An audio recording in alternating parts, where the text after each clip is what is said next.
You're always physically with yourself, but are you always mentally with yourself? It's so easy to get caught up in our thoughts, in our planning, in our day-to-day lives, when we need to think about so many things, plan so many things, prepare for all the things that we need to do, the work that we need to do. And it's so important, I feel, to be aware of how much you're truly with yourself, not only physically, but also mentally. Are you truly experiencing the things that you're experiencing, or are you only experiencing them physically, but not mentally? Are you truly there in the moment, or are you only there physically, but not mentally? And I feel that when it comes to your day-to-day tasks, there is a line between when it is necessary for you to plan things, for you to make sure that you prepare for what you need to do, and between ruminating on something that is not necessary, or when you are done planning what you need to plan, if you continue to think about it, it falls into rumination and it is not needed, it is not necessary. And a good example could be if you are planning for a trip and in advance, you're thinking about what you want to bring in your suitcase. It can be very good to think ahead about what you want to bring, but after a certain point, the decision is going to be made when you are packing, when you are taking the action of grabbing the items that you want to bring and putting them into your bag or into your suitcase. So,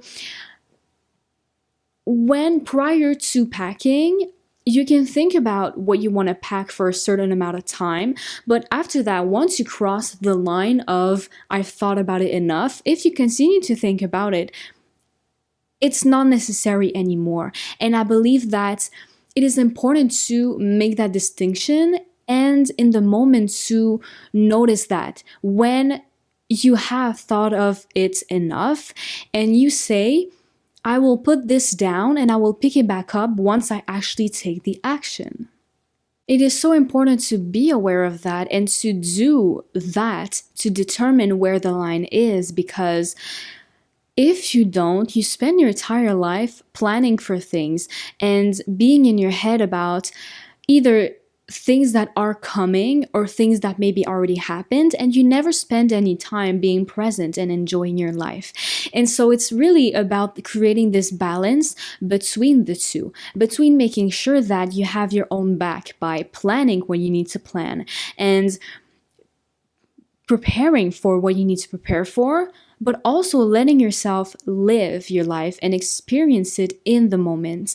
And being present with yourself in the moment can really be super important for you just for the enjoyment of your life. Because if you are at an activity, whether you're doing it alone or with other people, when you do that activity and you're not fully present with yourself, you're experiencing the activity physically because you're physically there, but not mentally.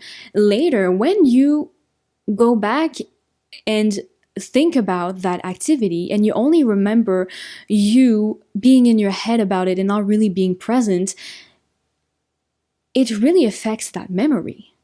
It affects that memory, it stains it, because you can't even remember how you felt in the moment, how it was, how you experienced it, because you truly did not experience it. And in a way, life is also about experiencing activities and enjoying your life. And if you don't allow yourself in the present moment to do that, you're just never going to be able to enjoy anything in life. Being with yourself in the moment can also be very important for the relationship that you have with yourself. When something happens, but you're not fully there with yourself, you're not able to be there to support yourself if you need to. And you're not able to be there to fully understand what is going on.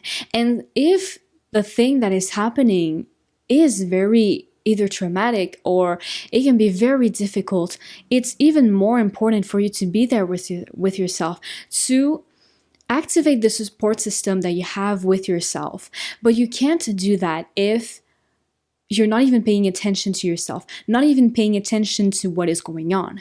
And paying attention to yourself can also mean paying attention to the emotions that arise. Because sometimes something can happen that is not necessarily traumatic, or it's just something normal that can happen, but for you it triggers something that happened in your past.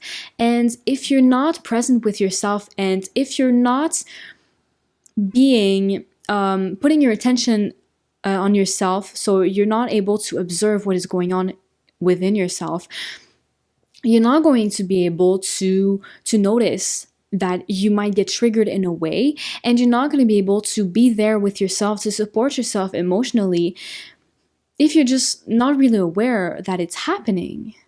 What can also help you with this are mindfulness practices that you can implement in your schedules and in your routines. And those mindfulness practices are really going to help you build this muscle of being present with yourself. Because those practices, yes, in the moment when you do them in your routines, they really help you calm your mind. They help you be mindful, whether you do them in the morning or at night or at another time in the day.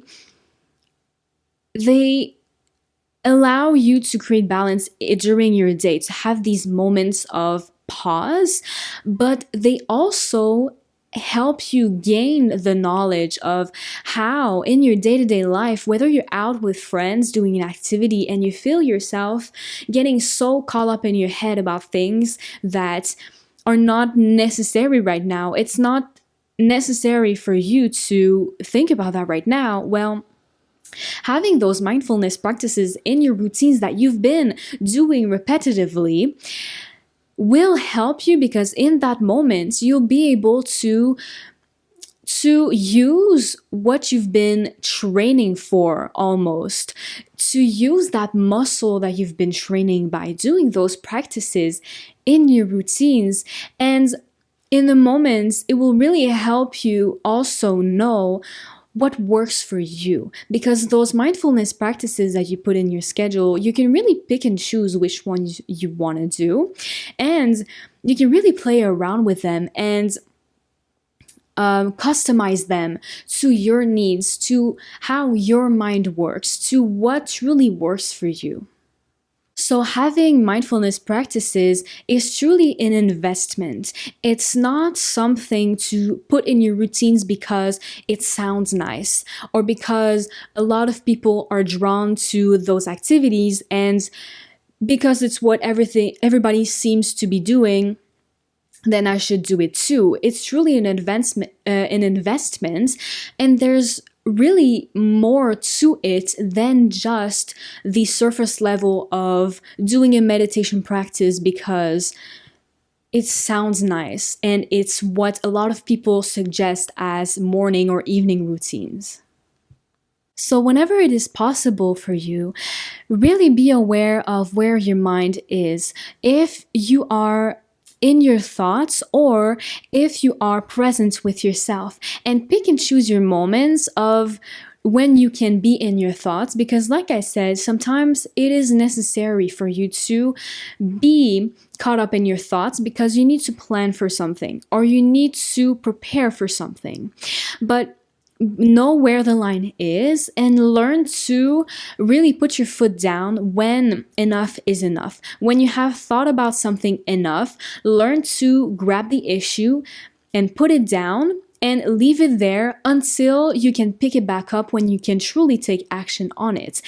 And once you've done that, move on to something else. Move on with your day. Move on to doing the things that you had planned to do during that day. Or move on to being present with yourself and experiencing what you're experiencing in that moment. So always make sure to really create this balance between the two, picking and choosing your moments to, yes, be strategic about it and plan when you need to plan, but also be with yourself when you need to be with yourself and enjoy the moments that you live in your life.